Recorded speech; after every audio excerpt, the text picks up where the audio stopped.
ماہ سفر اور آج کا مسلمان خطبہ کے اہم عناصر میں سے 9 چیزیں ہیں جو میں انشاءاللہ تعالی آج آپ کے سامنے بیان کروں گا۔ نمبر 1، سفر کی وجہ تسمیہ۔ نمبر 2، نحوست اور بدشگونی کسے کہتے ہیں۔ نمبر 3، ماہ سفر جاہلیت کے عقائد کی روشنی میں۔ نمبر 4، بدشگونی اور نظریہ اسلام۔ نمبر 5، بدشگونی سے بچنے کی فضیلت۔ نمبر 6، بدشگونی نحوست لینے کا گناہ۔ نمبر 7، بدشگونی کا علاج۔ نمبر 8، ماہ سفر اور اس کی بدعات۔ نمبر 9 اور آخری بات، اگر ماہ سفر واقعی منحوس ہے تو میں انشاءاللہ تعالی مکمل آپ کے سامنے ڈیٹیل بیان کرتا ہوں۔ محترم بھائیو، اس کو لازمی سنیں اور شیئر بھی کرتے جائیں۔ اسلام ایک مکمل ضابطۂ حیات ہے جو ضلالت و جہالت سے مبرہ اور دلائل و براہین سے آراستہ ہے۔ اسلام کے تمام احکام پایہ تکمیل کو پہنچ چکے ہیں اور اس دین مبین میں خرافات و بدعات کے لیے کوئی جگہ نہیں ہے، لیکن افسوس کہ شیطان اور اس کے پیروکاروں نے اس دین صافی کو ضلالت و جہالت سے غلط ملت کرنے اور خرافات سے داغدار کرنے میں کوئی کسر نہیں چھوڑی۔ دیگر مہینوں کی طرح ماہ سفر میں بھی کچھ جاہلانہ رسومات ادا کی جاتی ہیں۔ سفر کا مہینہ اسلامی مہینوں کی لڑی کا دوسرا موتی ہے۔ اس مہینے کے بارے غلط باتوں کو ختم کرنے کے لیے اسے سفر المظفر کہا جاتا ہے، چونکہ ماہ سفر جاری ہے اور اس میں پائے جانے والے لوگوں کے باطل عقائد و نظریات میں جاری ہیں۔ اس مناسبت سے آج کے خطبہ میں ماہ سفر سے متعلق چند باتیں پیش کی جائیں گی۔ سفر کی وجہ تسمیہ۔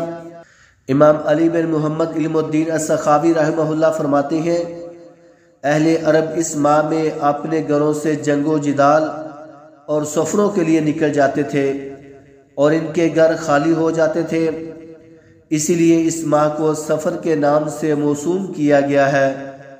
جب کوئی جگہ خالی ہو جائے تو کہا جاتا ہے سفر المکان۔ نحوست اور بدشگونی کسے کہتے ہیں، اس کو بھی سنتے جائیں۔ نحوست اور بدشگونی کا مطلب یہ ہے کہ اللہ کے علاوہ کسی چیز یا عمل کو نفع نقصان کا مالک سمجھنا۔ مثال کے طور پر سفر کرنے سے پہلے کالی بلی کے نظر آ جانے سے یہ سمجھنا کہ یہ سفر میرے لیے سود مند نہیں ہوگا۔ دکان کھولنے پر اگر پہلے شخص نے ادھار کر لیا تو میرا سارا دن برکت سے خالی گزرے گا۔ ماہ سفر میں کسی بھی خیر کا کام محض اس لیے شروع نہ کرنا کہ یہ مہینہ منحوس ہے وغیرہ وغیرہ۔ نمبر 2، ماہ سفر جاہلیت کے عقائد کی روشنی میں۔ ماہ سفر کے تعلق سے عرب جاہلیت کے ہاں 2 غلط باتیں پائی جاتی تھیں۔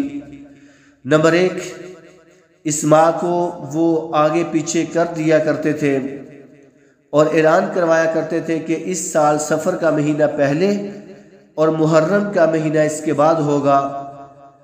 اس کے عمل کی تردید کرتے ہوئے اور اسے کفر قرار دیتے ہوئے اللہ تعالیٰ نے فرمایا انما النسیء زیادۃ فی الکفر۔ یہ سورۃ توبہ کے اندر 37 نمبر آیت ہے۔ مہینوں کو آگے پیچھے کر دینا کفر میں زیادتی ہے۔ اور نمبر 2، اس مہینے کو منحوس سمجھتے تھے کہ جس کی تردید کرتے ہوئے اللہ کے رسول صلی اللہ علیہ وآلہ وسلم نے فرمایا وَلَا طِيَرَةَ وَلَا سَفَرَ، کوئی بدشگونی نہیں ہے اور نہ ہی سفر کا مہینہ منحوس ہے۔ یہ صحیح بخاری اور سنن ابی داؤد کے الفاظ ہیں۔ یہ بدشگونی کا عقیدہ قریباً ہر دور سے چلتا آ رہا ہے، جیسے کہ علامہ ابن رجب الحنبلی رحمہ اللہ نے اپنے زمانے میں کہا تھا کہ بہت سے جاہل ماہ سفر کو منحوس سمجھتے ہیں اور بسا اوقات وہ اس مہینے میں سفر کرنے سے رکے رہتے ہیں اور ماہ سفر کو منحوس سمجھنا یہ بدشگونی کی جنس سے ہے۔ جس سے منع کیا گیا ہے۔ کیا ماہ سفر منحوس ہے؟ اس حدیث کی بابت لوگوں میں مذکورہ رسومات و بدعات و رواج پا چکی ہیں، جس کی تردید نبی صلی اللہ علیہ وسلم نے اس حدیث میں فرمائی ہے۔ اللہ کی مشیت کے بغیر کوئی بیماری متعدی نہیں ہو سکتی، اور نہ ہی بدشگونی لینا جائز ہے، نہ الو کی نحوست یا روح کی پکار، اور نہ ماہ سفر کی نحوست۔ یہ صحیح بخاری کے الفاظ ہیں اور صحیح ابو داؤد کے الفاظ ہیں۔ اس کو ابن قیم نے بھی اور ابن رجب رحمہ اللہ بھی فرماتے ہیں، امام داؤد رحمہ اللہ بھی فرماتے ہیں، اور امام مالک نے بھی اپنی اس میں رائے دی ہے۔ امام داؤد رحمہ اللہ فرماتے ہیں کہ اہل جاہلیت یعنی مشرکین ماہ سفر کو منحوس سمجھتے تھے، لہٰذا اس حدیث میں اس کے اس عقیدہ اور قول کی تردید کی گئی ہے۔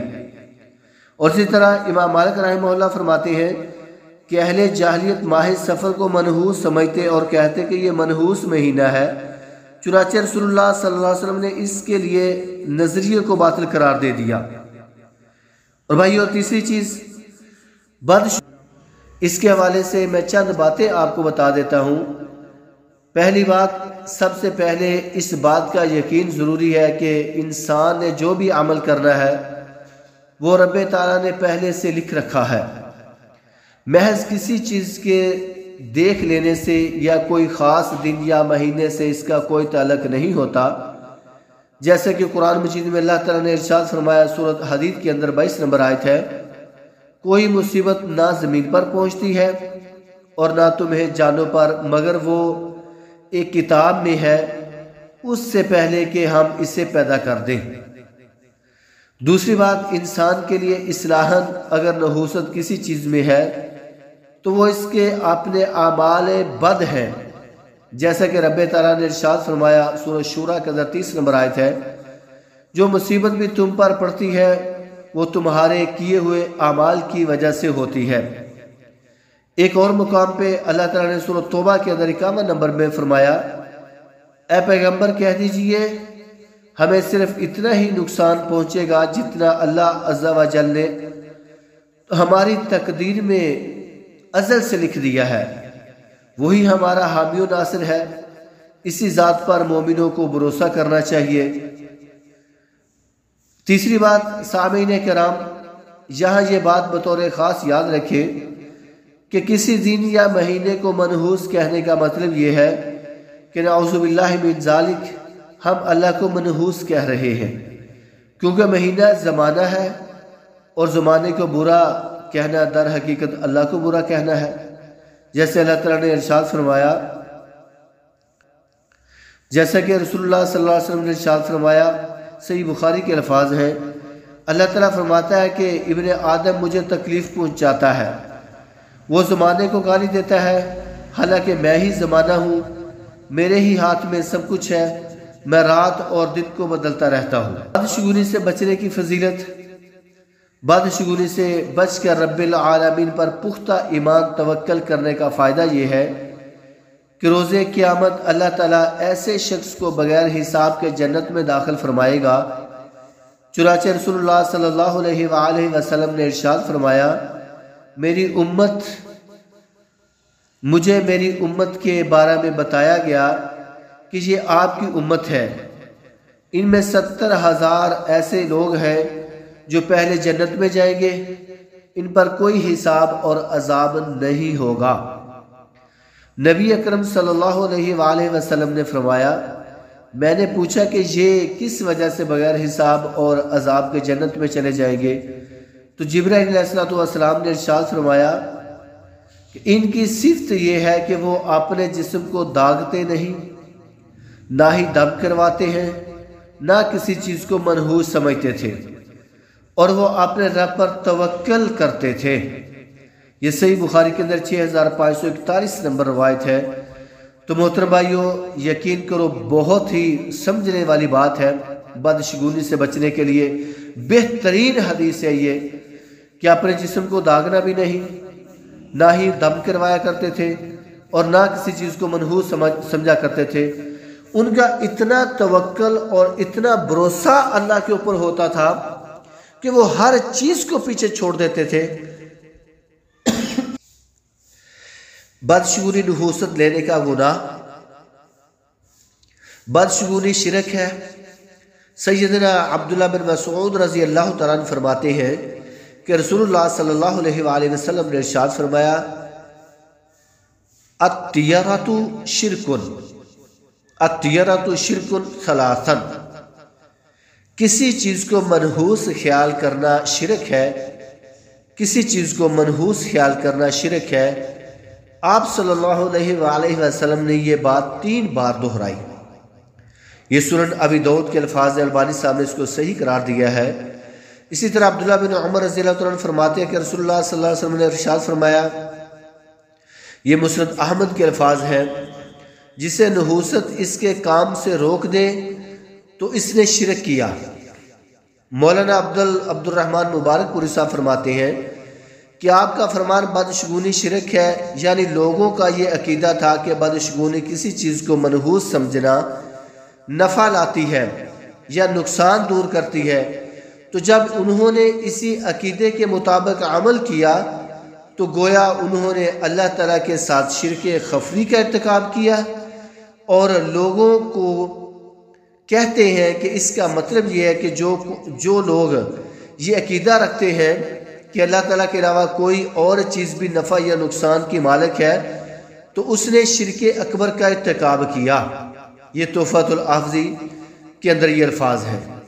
بدشگونی لینا کافروں کا کام ہے، مسلمانوں کا یہ کام نہیں ہے۔ کوئی مصیبت آنے پر کسی دوسرے کو منحوس قرار دینا یہ مسلمان کا کام نہیں ہے، بلکہ کافروں کا کام ہے، جیسے کہ فرعون کی قوم کی بابت اللہ تعالیٰ نے ارشاد فرمایا سورۃ اعراف کے اندر 131 نمبر آیت ہے کہ ان کو کوئی برائی پہنچتی تو وہ موسیٰ علیہ السلام اور ان کے ساتھیوں کو منحوس قرار دیتے۔ قوم سمود نے بھی یہی کہا، یہ سورہ نمل کے اندر 47 نمبر آیت ہے، اے سمود علیہ السلام، ہم تجھے، عیسیٰ علیہ السلام نے اہلیان انطاکیہ کی طرف تبلیغ کے لیے اپنے نائب بھیجے تو اہل انطاکیہ نے ان کی بات نہ مانی، ان کو زود و کوب کیا اور یہ کہا، یہ سورہ یاسین کے اندر 18 نمبر آیت ہے، انہوں نے کہا بے شک ہم نے تمہیں منحوس پایا ہے، یقیناً تم باز نہ آئے تو ہم ضرور تمہیں سنگسار کر دیں گے اور تمہیں ہماری طرف سے ضرور ہی دردناک عذاب پہنچے گا۔ قالوا انا تطیرنا بکم لئن لم تنتہوا لنرجمنکم وليمسنکم منا عذاب علیم۔ بدشگونی کا علاج، اس میں کچھ کلام ہے، اس میں کچھ باتیں ہیں، میں انشاءاللہ تعالی وہ آپ کو مختصر بیان کرتا ہوں۔ انسان کو چاہیے کہ وہ بدشگونی نہ لے، لیکن کسی چیز کی وجہ سے اس کے دل میں بدشگونی پیدا ہو جاتی ہے تو ایسے شخص کو چاہیے کہ وہ اس بدشگونی کی طرف دھیان نہ دے اور اس کی وجہ سے اپنے کام کو عملی جامہ پہنانے سے نہ روکے۔ چنانچہ معاویہ بن حکم سلامی کہتے ہیں، میں نے کہا یا رسول اللہ صلی اللہ علیہ وسلم، کچھ ایسے کام ہیں جو ہم جاہلیت میں کیا کرتے تھے، ہم کاہنوں کے پاس جایا کرتے تھے۔ آپ صلی اللہ علیہ وآلہ وسلم نے ارشاد فرمایا، کاہنوں کے پاس نہ جایا کرو۔ پھر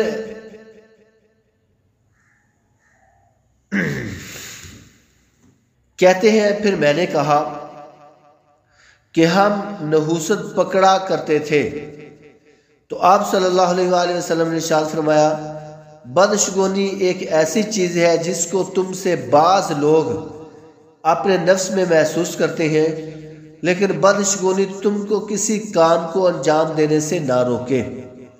یہ صحیح مسلم کے 537 نمبر الفاظ ہے۔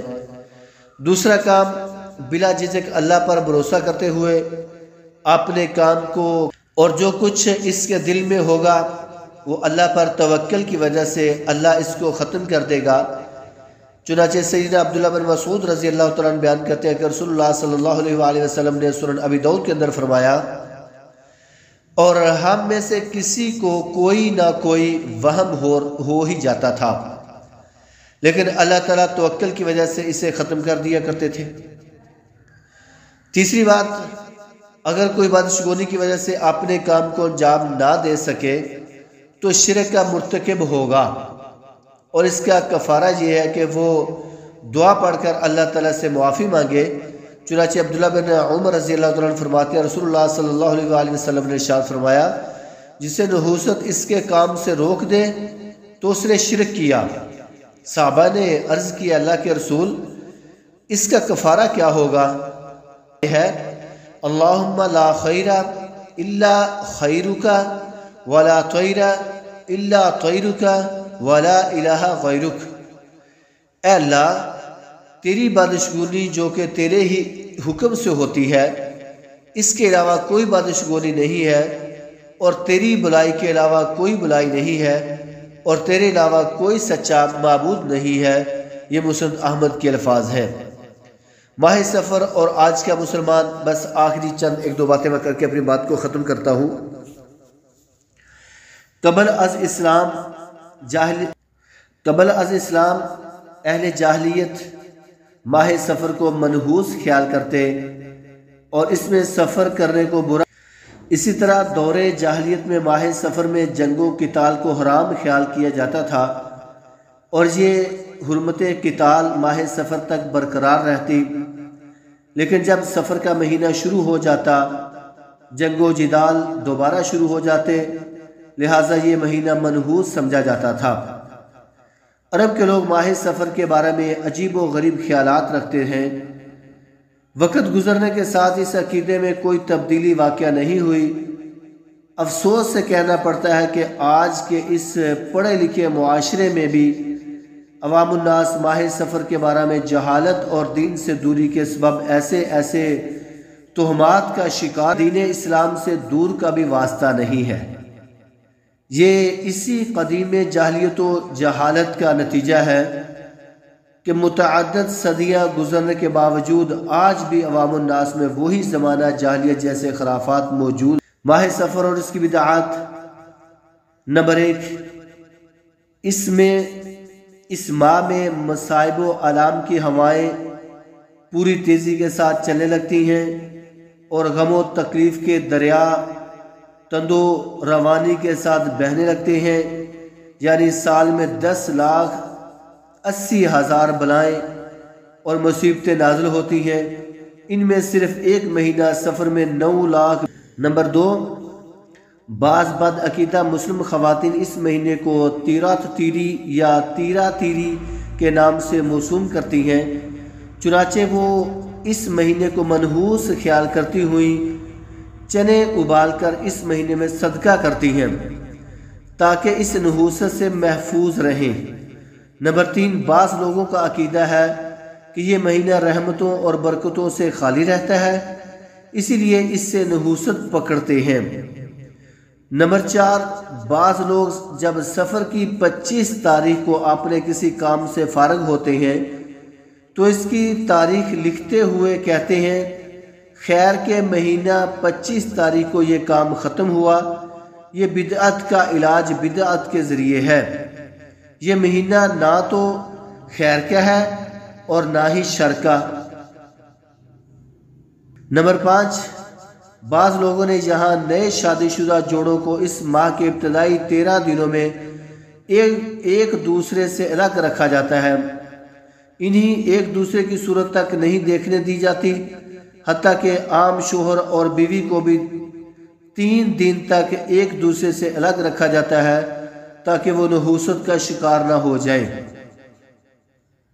نمبر 6، بعض مسلمان ماہ محرم میں اور سفر میں اس بنا پر شادی اور کوئی خوشی کا کام نہیں کرتے کہ محرم میں سیدنا حسین رضی اللہ تعالیٰ عنہ شہید کیے گئے تھے اور سفر میں سیدنا حسن بن علی رضی اللہ تعالیٰ عنہ کا انتقال ہوا تھا۔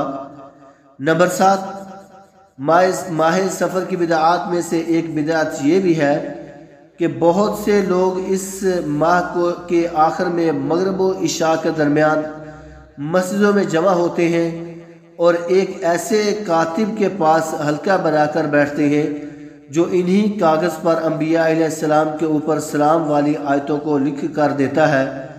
وہ آیات یہ ہیں، نمبر 1، سلام قول من رب الرحیم، یہ سورہ یاسین کے اندر 58 نمبر آیت ہے۔ نمبر 2 سلام علی نوح فی العالمین، یہ صافات کے اندر 79 نمبر آیت ہے۔ نمبر 3 سلام علی ابراہیم، یہ سورہ صافات کے اندر 109 نمبر آیت ہے۔ نمبر 4 سلام علی موسیٰ و ہارون، یہ بھی صافات کے اندر 120 نمبر آیت ہے۔ نمبر 5 سلام علیکم طبتم فادخلوها خالدین، یہ سورہ زمر کے اندر 73 نمبر آیت ہے۔ نمبر 6 سلام ہی حتی مطلع الفجر، یہ سورۃ قدر کے اندر 5 نمبر آیت ہے۔ اس کے بعد اسے پانی کے برتن میں ڈال لیتے اور پھر اسے اس عقیدے کے ساتھ پیتے کہ اس سے ان کی تمام مصیبتیں دور ہو جاتی ہیں۔ اسی طرح وہ اس پانی کو ایک دوسرے کو ہدیہ کے طور پر بھی بھیجا کرتے تھے۔ نمبر 8 اس مہینے میں مٹی کے برتن ضائع کر دیے جاتے ہیں۔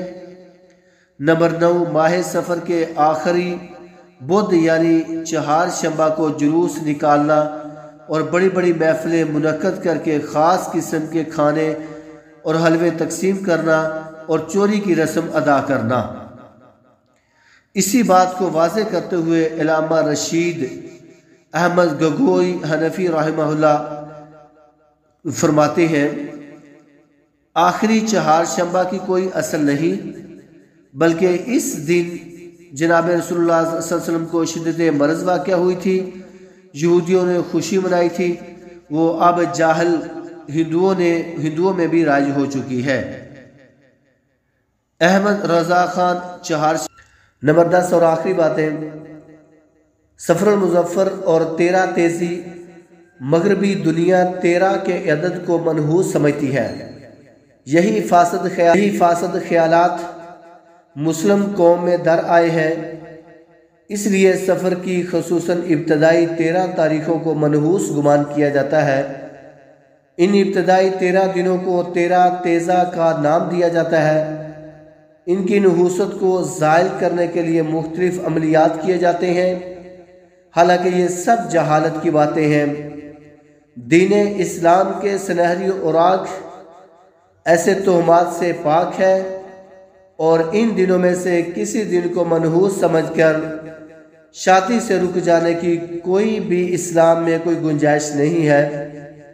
بعض لوگ سمجھتے ہیں کہ ان 13 دنوں میں کثرت سے بلاؤں، آفتوں اور مصائب کا نزول ہوتا ہے۔ مولانا اشرف علی تھانوی لکھتے ہیں سفر کو 13 تیزی کہتے ہیں اور اس مہینے کو نامبارک جانتے ہیں، اور بعض جگہ 13ویں تاریخ کو کچھ گنگتیاں وغیرہ پکا کر تقسیم کرتے ہیں کہ اس کی نحوست سے حفاظت رہے۔ یہ سارے اعتقاد شرع کے خلاف اور گناہ ہے، اس سے توبہ کرنی چاہیے۔